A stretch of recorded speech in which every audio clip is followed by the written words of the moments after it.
Hi, today we're going to talk about the elements. And I thought this would be a great topic if you are on the nature path and you are learning, or if you've already been on it for a while. This hopefully will be a great reminder of our elements and how important they are to this path. For me, they were one of my beginning foundations. They mean a lot to me. So, we're going to talk about the four main elements today, and we'll bring up the fifth on occasion. So, first, let's discuss the four elements, and then we'll go from there. Your first element that we're going to talk about today is the element of air. Directionally, it sits in the east, and air represents thought, communication, intuition, seeking knowledge. It is truly what's up here and what you are trying to create, the beginning of all. So when you look at the elements, you can see that they build upon each other, and air is the beginning. Then we have fire, which directionally is in the south point, and fire, well, think about fire and what it does. The glow of a flame is mighty powerful, and the destruction it can create can be a little scary. But if you look at something like a volcano, it also creates. Not only does it destruct, it also gives new life and rebirth and new life altogether. So fire in itself is mighty magnificent. So when I'm looking at how it applies to us in our path, well, best thing I could tell you is think about how you blaze a path, how you have an idea, and now you have to make room. You have to get rid of things that no longer suit you and make room for the new. And that's what fire can do for you in your physical life. Then we have water. Water, I want you to think of as emotion. It ebbs and flows, just like we have something like 70 to 90% water in our bodies. It scientifically changes the number. So I just say from 70 to 90, although I know it's a very big shift and difference. But if we have water in us, then imagine how much we are affected by the moon and by the tides. We emotionally are connected to water. It is part of who we are. So when you're looking at our cycle of life, think about water, the element of water, which sits in the west.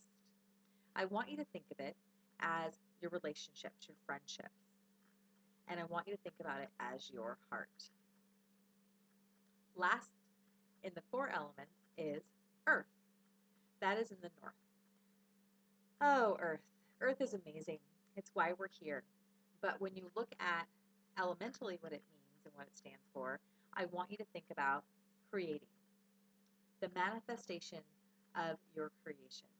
That is what earth is. It is where we take our thoughts and our ideas and we bring them to this physical realm. So earth is very significant, as you can imagine. The fifth element, which I'm not spending a ton of time on today, is our spirit, our soul. It is that connection between all four elements. How important is it? Extremely. I just feel that it's such a personal path of what that spirit means to you that I don't want to spend too much time on it in this video.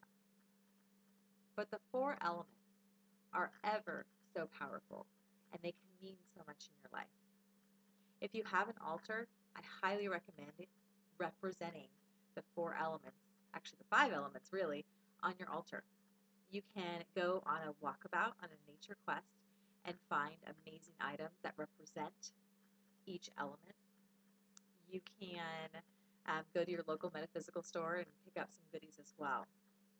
But some great examples for air. For me, I love stones and crystals, so I tend to look for crystals that represent air. I'm also really huge into herbal magic, so I also use loose leaf herbs in my elements as well. So if you want to understand more about that, you can look at my website or you can just look at some encyclopedia books that are out there on those specific items. But some real basic items that you can use, for example, for air, I like using quartz crystal, rose quartz. I like using feathers. Um, things that Sometimes incense is my representation, things that burn, so the smoke can be considered air. Um, I love having a hummingbird or an owl um, statue of some kind that represents air for me. For fire, there's a lot of different options. Um, we all have our own individual, unique things that we feel are important, but obviously a candle could easily be in that position. Again, incense could also be used if you'd like. I like having an arrowhead in my fire. I like having lava rock, obsidian. There's so many different routes you could go. Um, I have a cauldron in my south position in my altar in my yard. So it really is what works for you. In the west, in water, a bowl of water works wonders. Shells. I like having things like sea turtles or turtle figurines. Um, I also take rocks like um, different types of river rocks are great to have there. Um, Rocks that represent things that help heal the heart are really great. So I do tend to put a lot of quartz crystal in my water sign as well. And there's some other great crystals out there that I use. And then for earth, I mean, it's just there's so many options for earth. But I always think of like trees and nature. Um, like I'm out at a park or on a hike. I always think about all those things I find out there that should go in earth.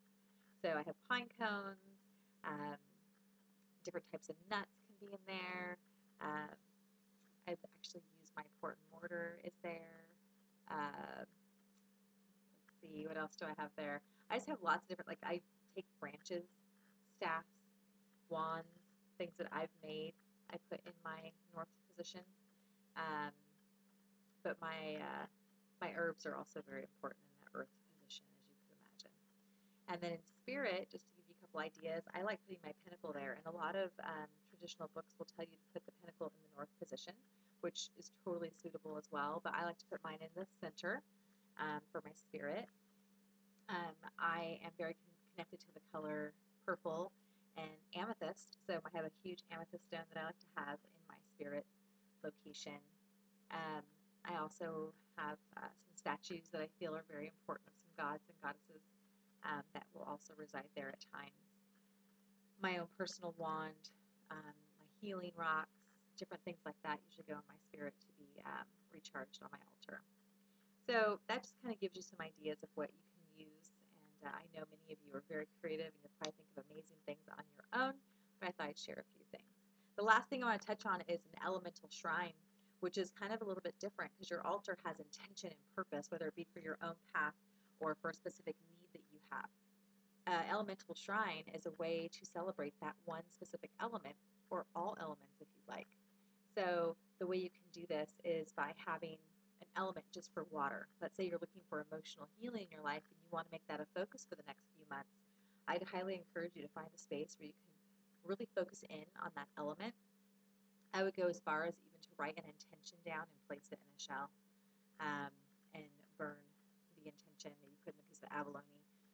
That way, that area is highly focused.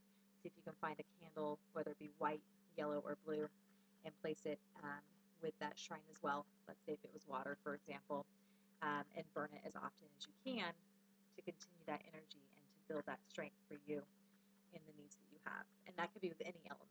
So elemental shrines are really amazing and great, and you really can focus on the one area that you feel you need help on. So I highly recommend it. So that's my little speech on the elements. I hope it helped. I hope you found it insightful.